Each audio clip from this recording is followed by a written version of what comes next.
আসসালামু আলাইকুম। সবাইকে আবারও ওয়েলকাম করছি আজকের আরও একটা নতুন রেসিপি দেখার জন্য। আর আজকের পর্বে আমি আপনাদেরকে তৈরি করে দেখাবো চিংড়ি মাছ দিয়ে লতি রান্না। খুবই সহজ আর খুবই মজার একটা রেসিপি। আশা করছি যারা নতুন রাঁধুনি আছেন তাদের কাছে অনেকটাই উপকারে আসবে আমার আজকের এই চিংড়ি দিয়ে লতি রান্নার রেসিপিটা। আর আপনাদের কাছে যদি আমার রেসিপিগুলো ভালো লেগে থাকে তাহলে অবশ্যই আমার চ্যানেলটিকে সাবস্ক্রাইব করে আমার সাথেই থাকবেন নতুন নতুন মজার রেসিপি পাওয়ার জন্য। তো চলুন দেখে নেওয়া যাক কীভাবে আমি রান্নাটা করলাম। প্রথমে আমি চুলায় একটা প্যান বসিয়ে তার মধ্যে পরিমাণ মতো তেল দিয়েছি আর সেই তেলের মধ্যে দিয়ে দিচ্ছি চিংড়ি মাছগুলো। আর চিংড়ি মাছগুলো আমি আগে থেকে কেটে ধুয়ে পরিষ্কার করে হলুদ, লবণ আর মরিচ দিয়ে মাখিয়ে রেখেছিলাম। আর ভাজা হয়ে যাওয়ার পর এখন আমি উঠিয়ে নিচ্ছি। আর চিংড়ি মাছ ভাজতে কিন্তু বেশি সময় লাগে না। আর সেই প্যানের মধ্যেই দিয়ে দিচ্ছি পেঁয়াজ কুচি।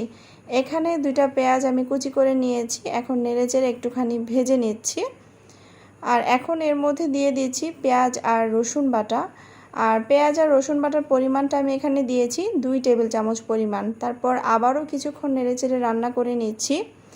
এই পর্যায়ে দিয়ে দিচ্ছি লবণ স্বাদ মতো, দিয়ে দিচ্ছি হলুদের গুঁড়া 1/2 চা চামচ পরিমাণ, মরিচের গুঁড়া 1 চা চামচ পরিমাণ দিয়ে খুব ভালোভাবে নেড়েচেড়ে মিশিয়ে নিচ্ছি। আর দিয়ে দিব এখন পানি, যাতে করে মশলাটা পুড়ে না যায়। আর এই পানিটা দিয়ে আমি এখন মশলাটা কষিয়ে নিব।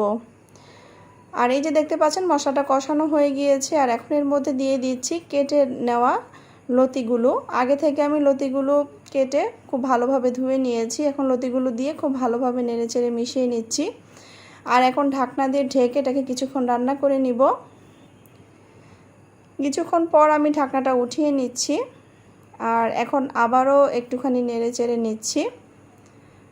আর এখন এর মধ্যে দিয়ে দিব সামান্য একটুখানি পানি। এখানে আমি 1/3 কাপ পরিমাণ পানি দিয়ে দিচ্ছি। পানিটা দিয়ে আবারও একটু নেড়েচেড়ে নিচ্ছি। একটু নেড়েচেড়ে নিয়ে এখন আবারও ঢাকনা দিয়ে ঢেকে দিব লতিটা পুরোপুরি সেদ্ধ হয়ে যাওয়ার জন্য।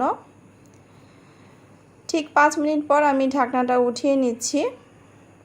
উঠিয়ে এখন আবারও আমি নেড়েচেড়ে নিচ্ছি। আর লতি রান্না করতে কিন্তু বেশি সময় লাগে না, খুবই অল্প সময় লাগে। তো এখন আর আমি ঢাকনা দিয়ে ঢাকবো না, ঢাকনা খোলা অবস্থায় রান্না করব। আর এই পর্যায়ে দিয়ে দিব ভেজে রাখা চিংড়িগুলো। তো চিংড়িগুলো দিয়ে আবারও নেড়েচেড়ে আমি খুব ভালোভাবে মিশিয়ে নিব। আর সবশেষে এখন এর মধ্যে দিয়ে দিব কাঁচামরিচ। এখানে কয়েকটি কাঁচামরিচ আমি ধুয়ে মাঝখান দিক দিয়ে কেটে নিয়েছি। কাঁচামরিচগুলো দিয়ে দিলাম। তারপর আবারও নেড়েচেড়ে মিশিয়ে নিচ্ছি। আর এখন আমি ঢাকনা দিয়ে আবারও ঢেকে দিব। ঠিক 10 মিনিট পর আমি ঢাকনাটা উঠিয়ে নিচ্ছি।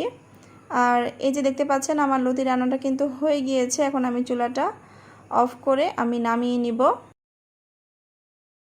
আর তারই সাথে সাথে তৈরি হয়ে গেল চিংড়ি দিয়ে লতি রান্না।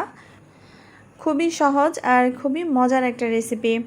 আর আমি সব সময় চেষ্টা করি আপনাদের সাথে রেসিপিগুলো খুব সহজভাবে শেয়ার করার জন্য, যাতে করে আপনারাও যারা নতুন রাঁধুনি আছেন খুব সহজে আমার রেসিপিগুলো ফলো করে আপনারা বাসায় রান্না করতে পারেন। তো আশা করছি খুবই ভালো লেগেছে। অবশ্যই আমার মতো করে একদিন ট্রাই করে বাসায় খেয়ে দেখবেন আর আমাকে কমেন্ট করে জানাবেন যে কেমন হয়েছিল আর কেমন লেগেছিল আপনাদের কাছে। তো আজ আমি এখানেই বিদায় নিচ্ছি। পরবর্তীতে আবারও হাজির হব নতুন কোনো রেসিপি নিয়ে। সে পর্যন্তই সবাই ভালো থাকেন। আল্লাহ হাফেজ।